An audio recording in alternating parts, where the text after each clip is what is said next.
Қалада туып өскен қыз едім. Әкемнің қазасы бізді есеңгіретіп жіберді. Әкем өмірден өткелі сіңілім екеумізді анам ауылдағы нағашыларының қолына тастап кетті.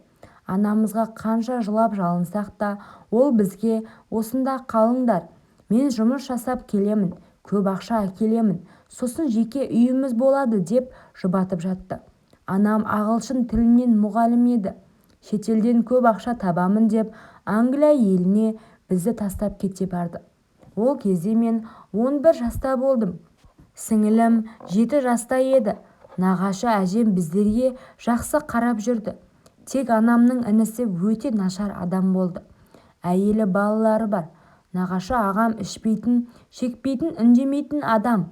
Сырт көзге өте жуас, момын көрінеді. Бірақ ол нағыз нәпсі құмар сорлы еді. Әйелі мінезі ашық, сөйлеп қалған жан. Бізге еш уақытта зиянын тигізбеді. Ол жеңгемнің жасырын жүретін еркектерде бар екен.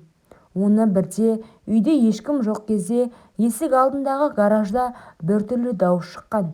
Қызығып барып есігінен сығаласам, жеңгем басқа еркекпен болып жатыр екен.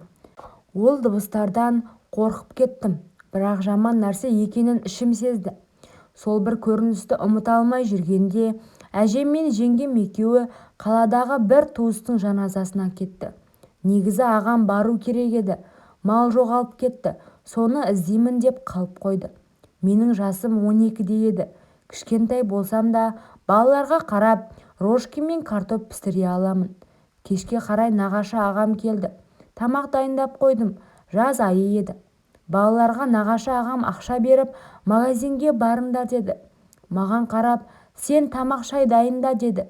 Содан соң өзі жуынып шайынып дастарханға отырды. Мен де келіп отыра бергенімде ол тұрып есікті ілді де мені сүйреп өз бөлмесіне кіргізді. Шошып кеттім. Жаман нәрсе болатынын сезгендеймін. Нағашы ағам аузымды басты. Мені жерге итеріп жіберіп, сұғып алды. Астымның сол кезде ауырғанын айтып жеткізу мүмкін емес. Жатқан жерімнің бәрі қан. Өлдім деп ойладым.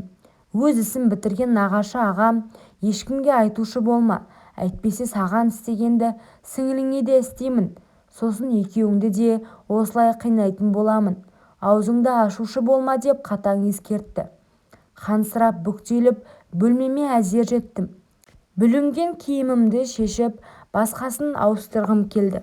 Ағам тағы келіп, өзі бәрін ауыстырып кетті. Бүлінген киімімді өзі алып кетті. Есік алдындағы ошаққа жағып жібергенін ертеңіне көрдім. Сол күннен соң өмірім күрт өзгерді. Айтайын десем сіңілім үшін қорқамын. Айтпайын десем ішіме сыймай барады. Үйде ешкім жоқта маған ойына келгенін жасайды. Нағашы ағамды жек көрдім. Кәдімгідей астым қатты ауыратын еді. Бір күні жеңгеммен моншаға бірге бардым. Сол жерде жылап отырып, ағамның маған тиісіп жүргенін айттым. Сонда жеңгем күліп, қайта күшті ғой, кайфын сезінбей жүрсің сен, қазір саған көрсетемін деді. Содан соң жеңгем де маған өз тірлігін жасады. Бірақ ол маған ұнап жатты. Өте күшті сезімді бастан өткіздім. Ол жасап болған соң маған, енді сен де мені осылай жаса деді. Ертеңіне кешке бәрі ұйықтап жатқанда мені жеңгем шақырып алып, бүгін менің қасыма ұйықтайсың деді. Анадағы нәрсе ұнап қалған маған, бәрін ұйықтатып жеңгемнің бөлмесіне барсам, ағам да жатыр. Шошып кеттім. Жеңгем болса сыбырлап, кел, кірішке деп шақырды. Қорқып кірдім. Жеңгем мені күйеуінің көзінше ұстап алды. Ағам болса арғып, жаман әдеттерін жасады. Білмеймін, сол күні 2 қатын болып, бір еркекке болып жүрдік. 9-шы сыныпты бітіргенше 3-тік болып жүрдік. Көбіне мені олар пайдаланды. Бір күні жүкті болдым. Жеңгем бәрін ың-шыңсыз бітіріп аборт жасатты. Сосын 9-шы сынып бітірген бойда мені қалаға техникалық колледжге қуды. Сол жақта оқып жүріп бір жігітпен таныстым. Ол жігітке тезірек үйленгім келді. 2 ай жүрген соң қыз емес екенімді айтып едім. Жігітім хабарсыз кетті. Жылап жүрдім. Мен сияқты жаман қыз енді ешкімге керек емес деп. Ол жігіт менің алғашқы махаббатым еді. Қатты сүйіп едім. Ол жігітке тұрмысқа шықсам, сіңілімді де қасыма алғым келді. Әйтпесе, ана үйдегі ібілістер оны да мен сияқты құмарларына пайдаланатыны белгілі. Көп ұзамай алып қашудың құрбаны болдым. Танымайтын өзімнен үлкен жігіт. Маған да керегі осы еді. Ешқандай қарсылықсыз қалдым. Орамал тағып келін атандым. Алғашқы түнде қыз болмай шыққаным үшін күйеуім жек көріп кеткендей теріс қарап ұйықтап жүрді. Оның олай істегені мүлдем жаныма батпады. Өйткені оның інісі менің алғашқы махаббатым еді. Ол екі аяғынан айырылып, сол үшін менен бас тартқан екен. Беташарда ғана алғашқы махаббатымды көріп жылап жіберген едім. Мені алам деп жүргенде ауылына барған екен. Асау тайды бағындырамын деп аттан құлап, омыртқасы зақымданған. Содан міне мүгедек арбасына таңылыпты. Отаға түскен, бірақ әлі ұзақ уақыт ем керек екен. Қазір үйде, күйеуім мен енем жұмыста. Мен алғашқы махаббатым әрі қайныммен үйдемін. Бір күні шыдамай, оған сүлікше жабысып кеттім. Ол да қарап қалмады. Сол күні екеуміз бар ойымыздағыны жасадық. Ол жағы жұмыс жасап тұр екен. Әбден сезімге бөледім.